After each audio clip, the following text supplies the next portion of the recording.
Aduh, baru 2 minggu loh berselang ya, tapi kok kayaknya udah lama banget ya. Sudah hadir di tengah-tengah kita medical advisor-nya FKC, yaitu Dr. Teresia Dharma. Selamat Dok. siang Mbak Deni, Pak Siang. Oni, member FKC dimanapun Anda berada. Semoga semuanya masih dalam keadaan sehat, semangat ya. Pastinya. Apalagi minggu depan menjelang Idul Adha, Idul itu Adha. liburnya panjang panjang. banget. Jadi bisa dipersiapkan acara keluarganya lebih mantap. Oke, Dokter Tres, kita akan mulai langsung Iya. masuk ke pembahasan. Tapi Hari saya ini. ingatkan kembali FKC Family, kalau ada yang punya pertanyaan ya, kita fokus di pertanyaan seputar tema. Tapi tidak tertutup kemungkinan kalau Anda punya pertanyaan-pertanyaan yang mungkin dari kemarin mau tanya sama Dokter Tres, silahkan ya. Oke, Dokter Tres, hari ini tema kita adalah kenali zat aditif pada makanan dan pengaruhnya terhadap kesehatan ya, karena kita berkecimpung di dunia makanan ya, dalam tanda kutip makanan kesehatan atau nutrastikal, makanya kita nggak jauh-jauh dari yang namanya zat aditif.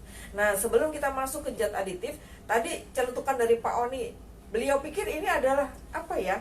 Karena adiktif. Karena kalau kita baca tuh ada aditif, ada adiktif. Mungkin itu dulu deh, Dokter Iya. Tes, yang minta tolong dijelaskan. Iya, mirip ya, kedengarannya Betul. memang mirip. Cuman perbedaan huruf juga membedakan artinya. Aditif itu diambil dari kata add, yaitu menambah, ya. Kalau addictive itu adalah sesuatu sifat yang membuat seseorang itu ketergantungan. Jadi kalau aditif itu nggak pakai K, kalau adiktif pakai K. Jadi yang Betul pakai ya? K itu yang ketergantungan. Nah, yang kita akan bahas hari ini adalah aditif, yaitu zat tambahan, yaitu yang kita kenal sebenarnya sesuatu semua yang ditambahkan kepada makanan kita. Betul. Yaitu penambahannya itu bisa pada saat bahan baku, bisa pada saat proses, atau bahkan bisa pada saat hidangan atau makanan itu sudah jadi. Jadi semuanya ditambahkan kepada makanan kita selama proses pembuatannya. Nah, mungkin yang hari ini lebih ditekankan adalah zat aditif yang bisa berakibat terhadap kesehatan mungkin anak-anak ya, Mbak ya. Walaupun tidak terlepas kepada dewasa, tapi seperti kita ketahui makanan anak-anak itu sedikit berbeda dengan makanan kita dewasa. Ya, kalau di Indonesia ini label-label makanan itu lebih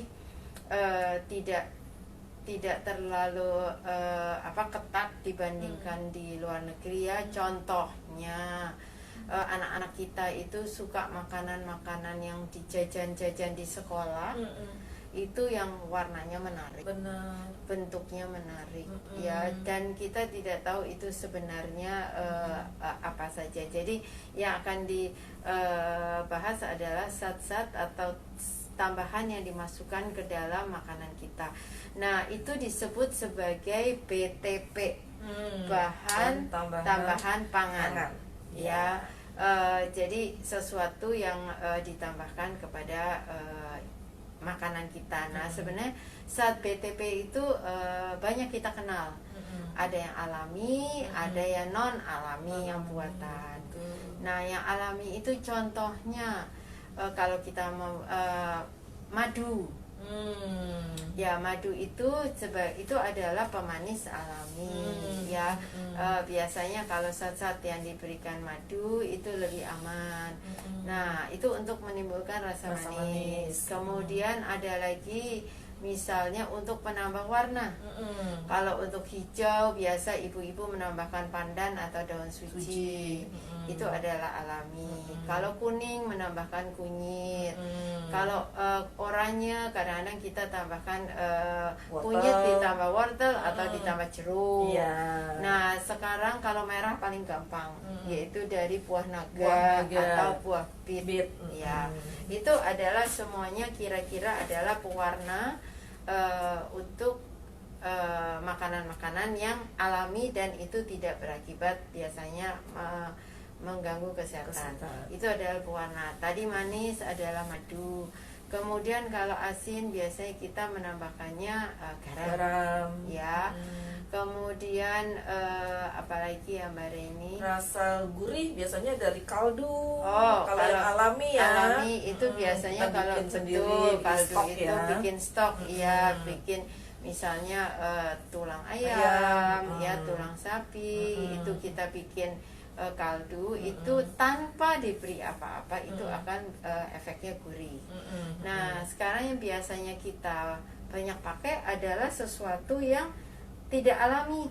Itu paling banyak dipakai. Benar. Yaitu adalah yang kita kenal sebagai MSG atau monosodium glutamat. Itu yang paling sering adalah micin atau vetsin.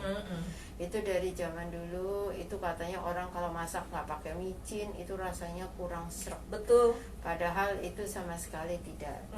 Contohnya di rumah saya tidak mengenal adanya vetsin. Buktinya sama aja, malah kalau kena vetsin pusing saya. Ya. Nah, MSG itu banyak sekali tidak hanya ditambahkan tapi pada makanan-makanan yang sudah jadi. Jadi snack-snack yang sudah jadi itu biasanya di belakangnya ada kandungan atau ingredientsnya. Nanti kalau ada yang tulisannya monosodium glutamat itu biasanya itu adalah MSG. Itu bukan alami. Atau misalnya pemanis buatan dari sakarin, aspartat dan sebagainya itu menimbulkan rasa manis yang kita biasanya pakai misalnya gula atau madu. Kemudian zat pewarna. Nah, zat pewarna makanan tuh banyak. Betul. Ada yang botolan, ada yang biasanya botolan atau pupuk. Nah, itu adalah tidak alami. Ya, walaupun katanya dari pandan dan sebagainya, tapi itu biasanya mengandung kimia. Kemudian untuk gurih itu ya tadi kalau gurih itu mungkin vetsin ya. Kemudian kalau pewarna itu macam-macam, kalau manis macam-macam. Itu bedanya saat aditif alami dan aditif yang tidak alami. Nah, pada anak-anak untuk kesehatan anak itu sebaiknya kita hindarin saat bahan tambahan pangan itu yang tidak alami. Kenapa? Karena dia bisa berakibat nantinya untuk pertumbuhan anak. Betul. Jadi kalau orang dewasa mungkin yang sudah terbiasa dengan vetsin dan sebagainya itu sulit untuk dihindarin. Tapi bila kita mempunyai anak kecil, balita, cobalah untuk tidak memberikan zat-zat seperti itu. Malah sekarang makanan dianjurkan 6 bulan pertama ASI eksklusif. Kemudian diberikan makanan tambahan. Makanan tambahan itu kalau bisa adalah benar-benar makanan tambahan yang ibu bikin sendiri. Yaitu misalnya dari ubi-ubian di ulek atau di blender ya. Di samping ada biskuit-biskuit itu juga, tapi saya lebih menganjurkan buat ibu-ibu yang biasanya ibu-ibu masih punya anak, masih senang dan sebagainya, dia akan bahagia bila bisa membuat makanan dan diberikan pada anaknya dan anaknya mau makan. Ya, dan anak-anak sebenarnya tidak mengenal itu asin, manis, gurih, itu sebenarnya mereka tidak tahu. Mereka tahu dari kebiasaan.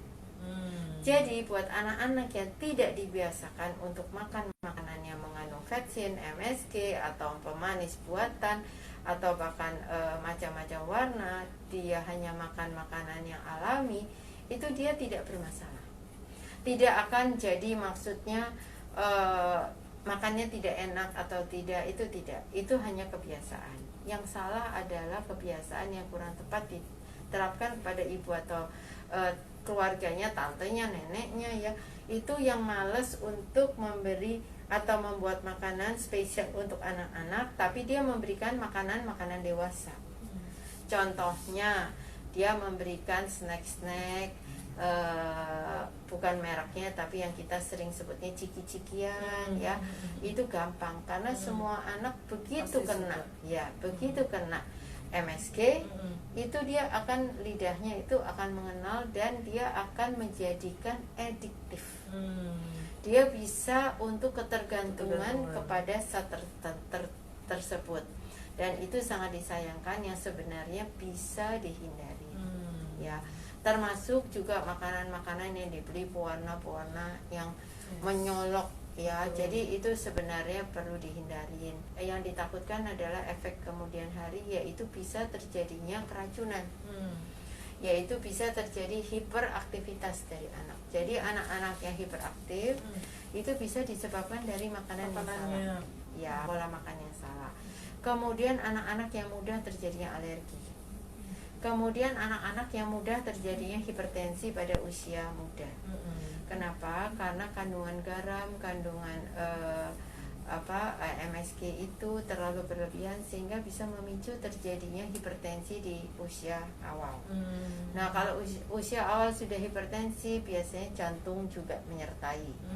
Kemudian disertai dengan sakit diabetes mellitus. Jadi penyakit-penyakit itu sebenarnya bisa dihindarin dari kita memberikan makanan alami sejak dini. Jangan kenalkan makanan yang non alami, yang tidak perlu, yang mungkin orang tuanya memang sudah makan. Tapi ya hindarin kalau bisa gitu ya Mbak ya. Terus timbulnya penyakit-penyakit lain, antara lain organ-organ penting hati, liver dan ginjal itu bisa menjadi membesar. Sedapat mungkin minimalkan buat anak-anak, terutama anak-anak balita. Ya. Mungkin tadi yang saya lupa, apa sih gunanya zat aditif itu? Kenapa zat aditif itu diperlukan atau dipakai dalam kehidupan sehari-hari?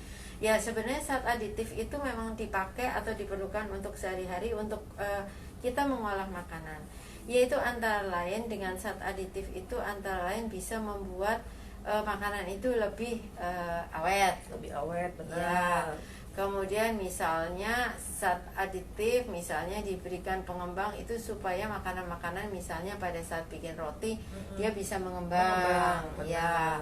Kemudian dia juga bisa membuat penampilannya lebih menarik. Ya, jadi yang biasanya dengan misalnya baking soda atau apa itu bisa mendul-mendul terus kayaknya membuat makanan itu bergairah untuk dikonsumsi. Kalau makanan yang plain sama sekali buat orang dewasa tuh biasanya aduh kok nggak meninin gitu ya.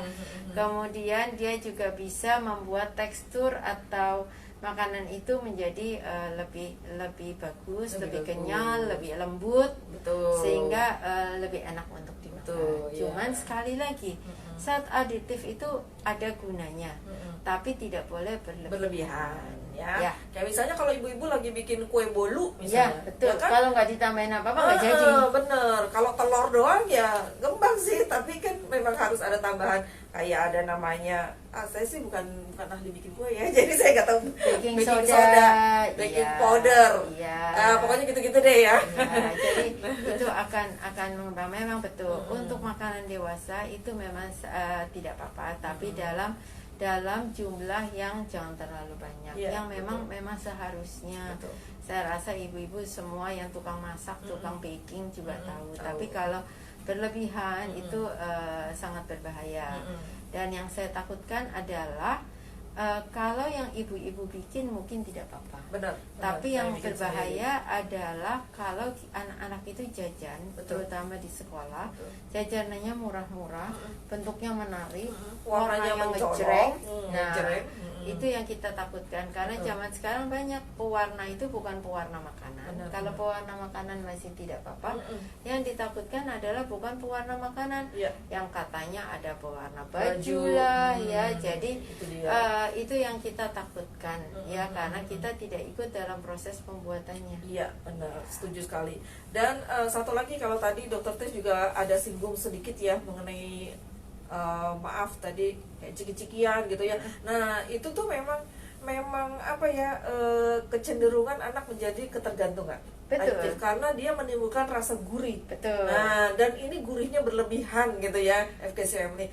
Jadi bahayanya tuh memang banyak banget. Tadi sedikit banyak Dokter Tes juga sudah menyampaikan bahayanya ya. Ada gangguan pencernaan lah, gangguan pada organ tadi, beraktif ya. Si organ liver, organ ginjal itu juga tadi Dokter Tis juga sudah sampaikan. Juga daya tahan tubuhnya juga tubuhnya rentan ya kan. Nah, ini harus Anda waspadai FKC Family. Kenapa? Karena gini, kalau daya tahan tubuhnya rentan itu terkait gini loh, kalau misalnya anak-anak kita itu jajan cemal-cemil di luaran gitu ya, yang kita tidak tahu ya, itu kadang-kadang mereka merasa sudah kenyang.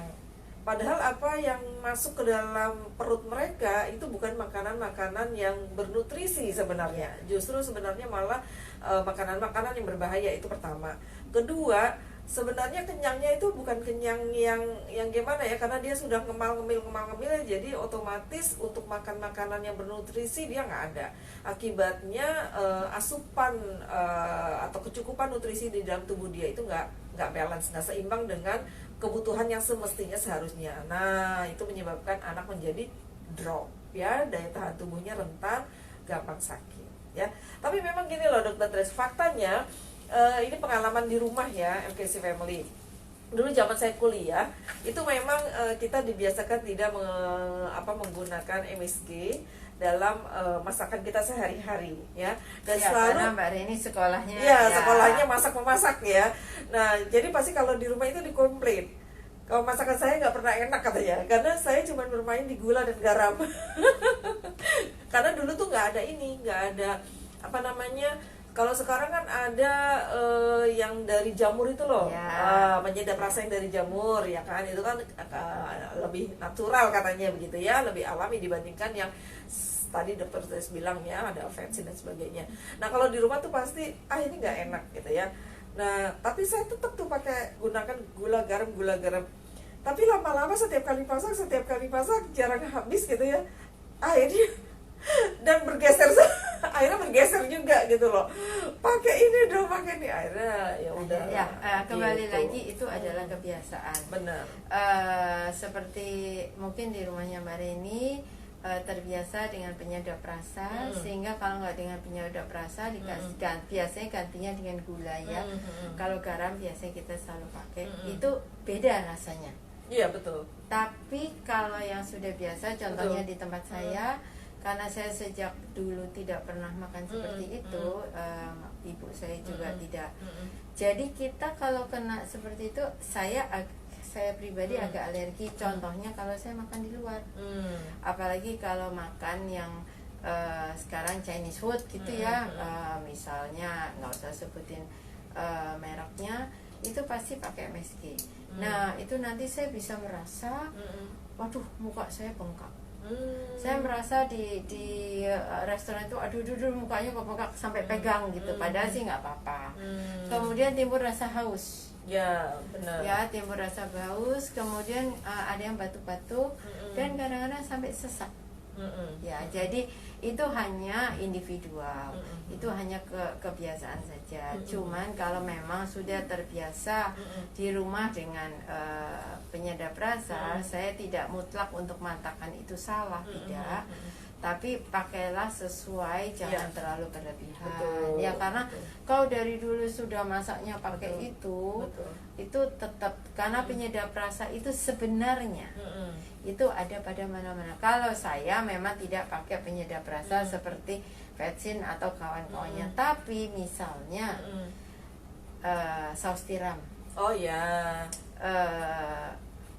dan kecap sekalipun itu tetap ada zat-zat tertentu yang seperti penyedapnya. betul. Cuman memang beda dengan menambah gitu. Betul. Termasuk juga yang tadi Mbak Reni katakan, penyedap rasa dari jamur yang judulnya teh itu, itu sebenarnya juga mengandung sama. Iya, sama saja. Ya, cuman kandungannya memang lebih sedikit. Ya. Ya. Jadi sekali lagi,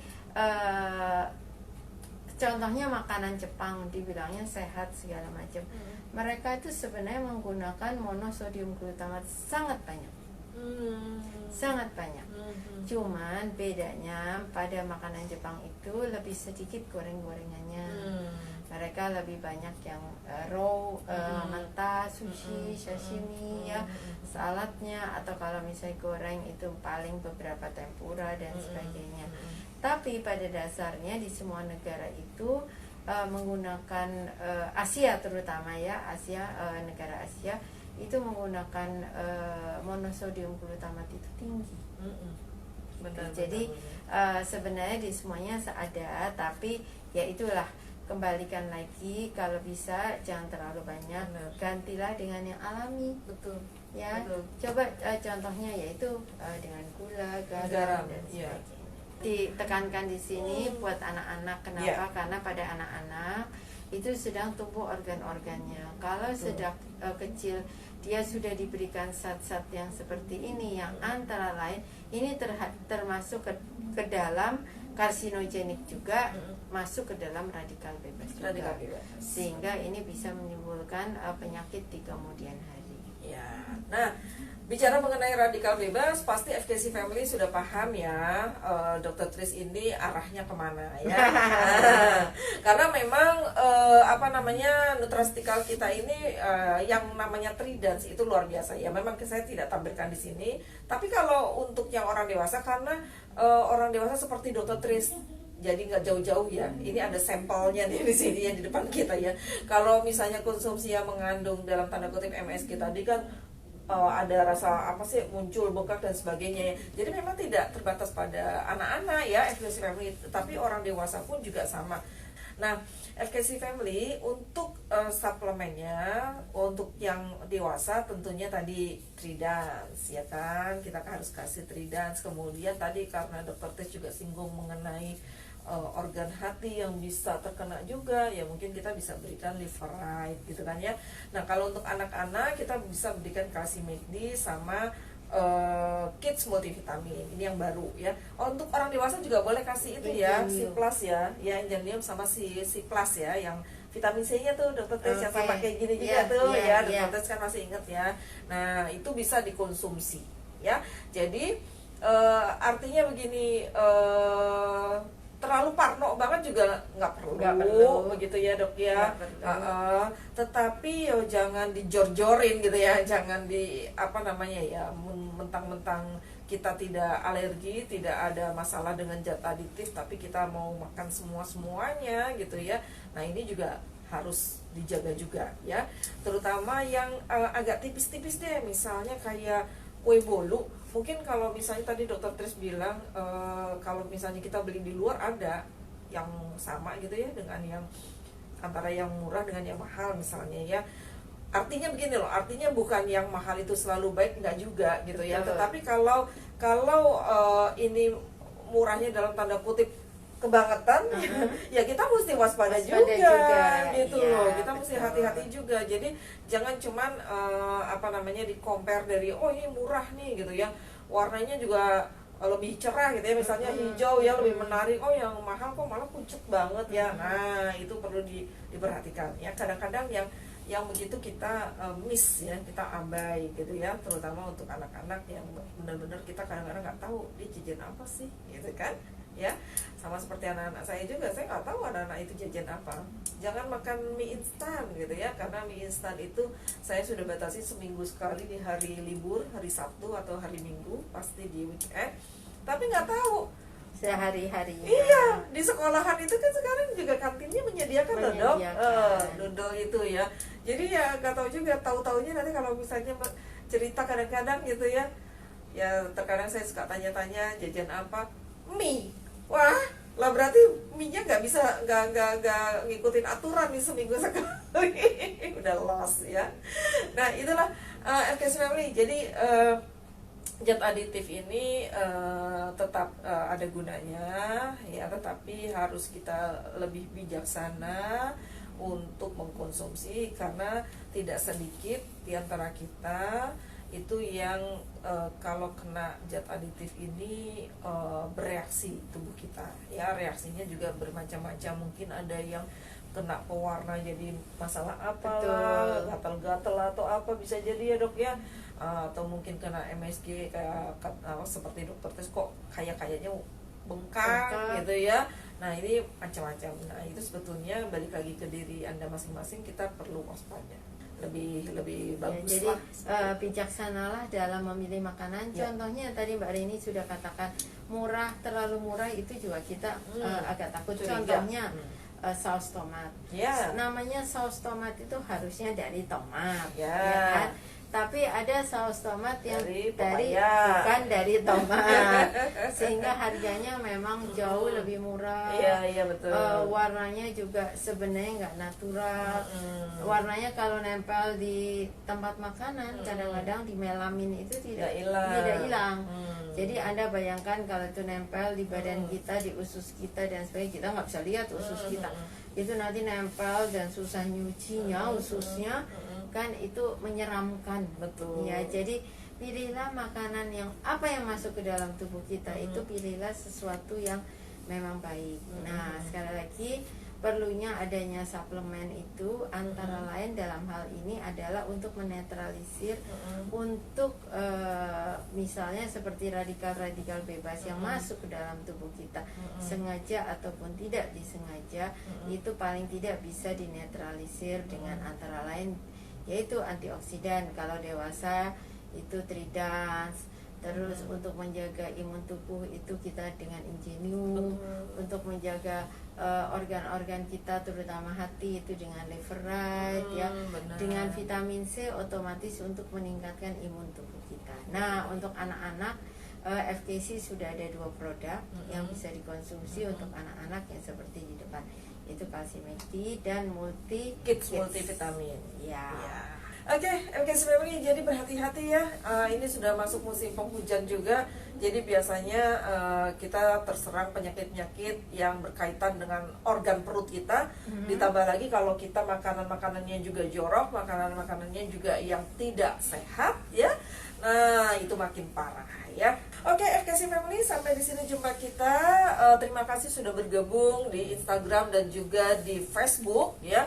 Sekali lagi kalau misalnya FKC Family ada masukan mengenai tema yang akan kita bahas, yang akan kita kupas, silahkan Anda bisa hubungi WhatsApp kami di nomor 081212000933.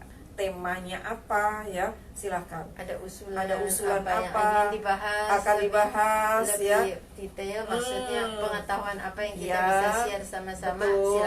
Silahkan ya, Anda boleh ajukan kepada kami. Oke, terima kasih Dr. Tres Terima sekali kasih lagi. Mbak Neni, terima kasih Pak Oni, terima kasih Bapak-bapak, Ibu-ibu. Semoga Idul Adha sebentar lagi, Ya. semoga semuanya juga bisa menyambut hari raya itu dengan sehat, dengan bahagia, berkumpul dengan keluarga dengan keadaan sehat walafiat dan tetap semangat. Tetap semangat ya. Oke, sampai di sini jumpa kita, ketemu lagi di bulan depan. Salam dari kami, salam FKC. Assalamualaikum warahmatullahi wabarakatuh. Bye bye.